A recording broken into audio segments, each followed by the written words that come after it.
are less likely to continue your negative self-talk. You are less likely to keep reacting to somebody calling you an idiot. Now you laugh. Yeah. That you ever took it that seriously, that you ever looked at it as something that kind of destabilized you. It doesn't destabilize anymore. Yeah, I think of it almost like a map, like how we think of the map of the soul. Yes. Or the map of the self or the psyche. And so normally our ego consciousness or whatever, our conscious mind is going to travel through the world like on a map.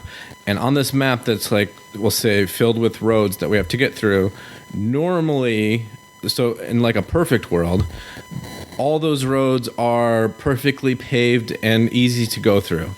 But what happens is we, over time, go down certain roads or have certain relationships or certain feelings, which is how it comes across in our psyche, is just there's a certain feeling over on this certain road, and we block that road with really what's a complex, which is how it works mythologically, because that's why in mythology there's all these things about entering a cave or crossing a bridge or going over a river. Don't go into the forest. Yeah, don't go in the forest. It's all these things that are areas of the psyche or the self, and we block them with literal monsters inside of our heads. But what happens in Jungian advanced motor processing is that we actually disarm, disable, and integrate those monsters. Yes, and the monsters are recalled.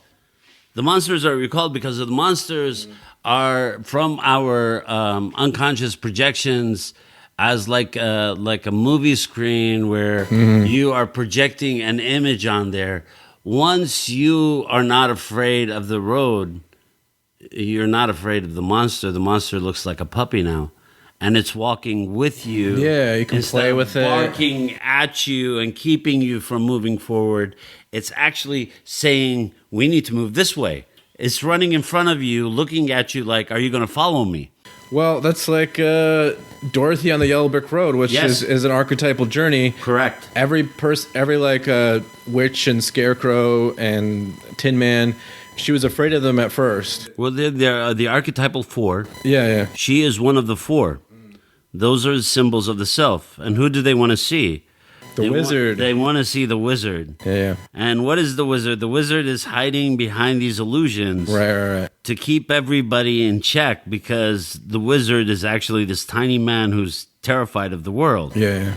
So in a lot of ways, what that shows us is it shows us how, as a young child who was beaten up behind the school or in front of the school, or was harassed or had long hair or didn't look like the other kids, or was just easy to pick on because they were quiet and introverted, that child creates all these monsters. Right, internally. Because that child has been attacked and now doesn't understand, well, how do I take care of myself? I don't know how to take care of myself except by creating monsters. That way I don't go down these roadways. The more monsters we create, if you think about it, you talked about roadways and maps and map of the self and soul. What you're talking about is then those maps become smaller and smaller, and our area of movement, whether consciously, unconsciously, because you block so many roads, you're trapped somewhere. We are trapped. Then, if you think of agoraphobia. Right. If you think of different psychological disorders, what you're saying is we have basically trapped ourselves to the point where we can't move. Right. Panic attacks. Right.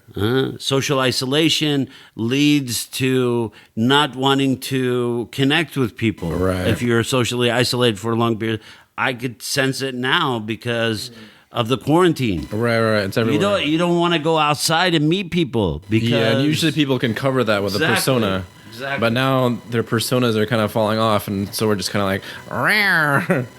But and that so that map is like those roadways are sort of archetypal energies that we travel on through our ego consciousness, and what we call patterns. And what makes it really another level of advanced that's important in our advanced motor processing as we're processing down the road, is we can't do it alone. And so to really process our self journey, our archetypal journey, we need others.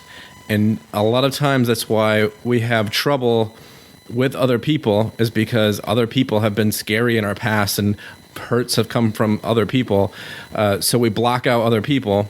But as we heal those complexes, then we will again have good relationships with all kinds of people and be able to flow not just in our day-to-day life, but have better relationships with all kinds of people. Having good relationships with other people, there's an essential requirement, which is having a good relationship with self. Right. Without having a good relationship with self, if can't. I am feeling triggered, or I'm feeling afraid, or I'm feeling irritated, or I'm feeling distrustful, I can't sit with you because you are going to become my projection of why I am triggered, or why. And you might even use the other person as a tool just to hurt yourself. Exactly. Which is what people often do, especially. Well, it's unconscious. It's a self-fulfilling prophecy. Right. If I believe at 15 years old, a car is going to hit me and I'm going to die, I'm going to create the circumstances of that